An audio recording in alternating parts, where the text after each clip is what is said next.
हमारे व्यस्त जीवन में ईश्वर की आवाज सत्य आग की तरह है। हवा तेज हो तो आग और तेजी से फैलती है। विपरीत परिस्थिति में सत्य की हवा और बड़ी तेजी से फैलती है। इसीलिए सत्य को जितना हवा दिया जाता है, सत्य का उतना ही विस्तार होता है। हर एक के जीवन में दो तरह की परिस्थितियां बनती हैं। दो तरह की परिस्थितियां हमारे जीवन में आती हैं। पहली परिस्थिति अनुकूल परिस्थिति होती है और दूसरी है विपरीत परिस्थिति। हम किस तरह से विपरीत परिस्थिति के लिए तैयार हैं?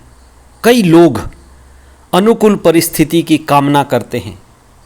हमारी प्रार्थना यही रहती है कि प्रभु हमें अनुकूल परिस्थिति देना।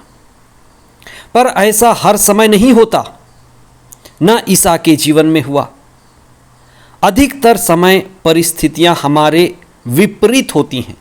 आज हम इस विषय पर विशेष चिंतन करें कि क्या मैं विपरीत परिस्थिति के लिए तैयार हूं? कुछ लोग हर परिस्थिति के लिए तैयार होते हैं। जो भी परिस्थिति आए सब मंजूर है, अनुकूल या विपरीत परिस्थिति, और वे अपने धैर्य और पवित्र आत्मा से जुड़कर विपरीत परिस्थितियों का भी सामना करते हैं।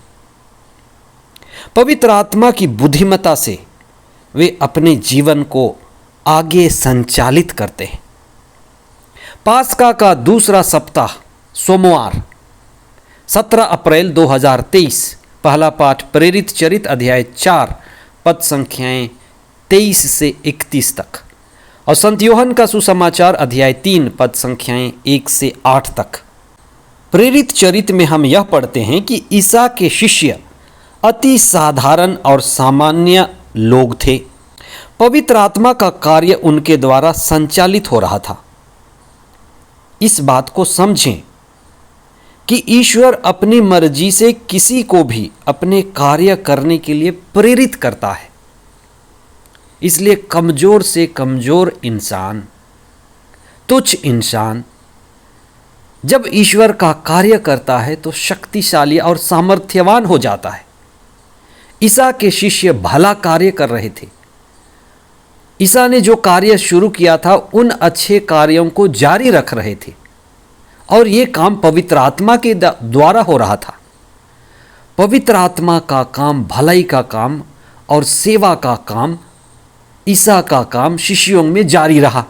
विरोधियों ने षड्यंत्र रचकर इस अच्छे काम को रोकना चाहा, शिष्यों को बंदी बनाना चाहा।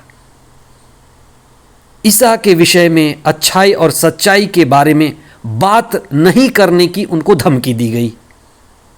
विपरीत परिस्थिति में इन शिष्यों का उत्साह बहुत ज्यादा बढ़ गया। वे निडर हो गए, निर्भीक हो गए। वे खुद को धनभागी मानने लगे और उनकी शक्ति बहुत बढ़ गई। वे हर परिस्थिति के लिए तैयार हो गए। सत्य के साथ जीने वाले, सत्य के लिए कार्य करने वालों के साथ ये घटना घटती है। विपरीत परिस्थिति में वे प्रार्थना करने लगे। विपरीत परिस्थिति में वे स्वयं को मजबूत करने लगे। विपरीत परिस्थिति में वे ईश्वर से संयुक्त हो गए। विपरीत परिस्थिति ये मौका तैयार करती है। विपरीत परिस्थिति में ही लोग ज़्यादा प्रार्थना करते हैं, स्वयं की ओर झांकते हैं, स्वयं में मजबूत होते हैं, आत्मा में बड़े आत्मनिर्भर हो जाते हैं और ईश्वर से संयुक्त हो जाते हैं। ये ताकत दुनिया की ताकत नहीं है। ये ताकत शरीर की ताकत नहीं है।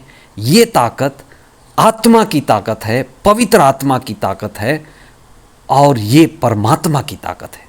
उससे कौन लड़ेगा? अतः विपरीत परिस्थिति में सत्य की हवा और अधिक तेजी से फैलती है।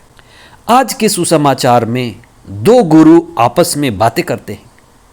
एक गुरु तो हैं सदगुरु ईसा, जो स्वर्ग की शिक्षा देते हैं, पवित्र आत्मा में पुनर्जीवन की बात और पुनर्जन्म की बात करते हैं।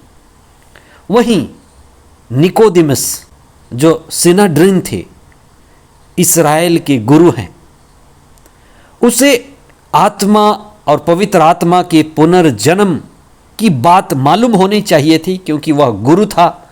लेकिन आध्यात्म इतना गिर चुका था, आध्यात्म का इतना पतन हो गया था कि वह पवित्र आत्मा के बारे अनभिज्ञ था, पवित्र आत्मा से वंचित था। सिनेड्रिन होने के नाते पवित्र आत्मा के बारे उसको मालूम होना चाहिए था, लेकिन यह धर्म के पतन का लक्षण था। गुरु को भी पुनर्जन्म की जरूरत थी। पवित्र आत्मा के जन्म के बिना हम अधूरे हैं।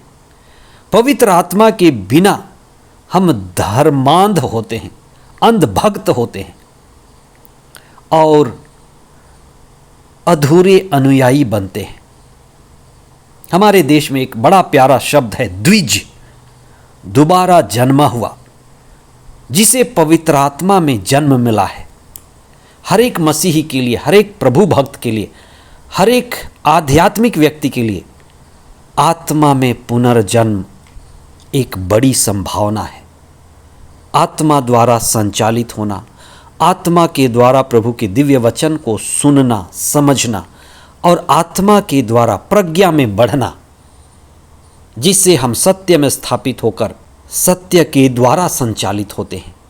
आइए हम यही प्रार्थना करें कि सभी प्रभु भक्तों को पवित्र आत्मा मिले, सभी प्रार्थना करने वालों को पवित्र आत्मा मिले और हम सभी, हमारे लोग, हमारा समाज, हमारा देश, सारा संसार पवित्र आत्मा द्वारा संचालित हो। आमीन।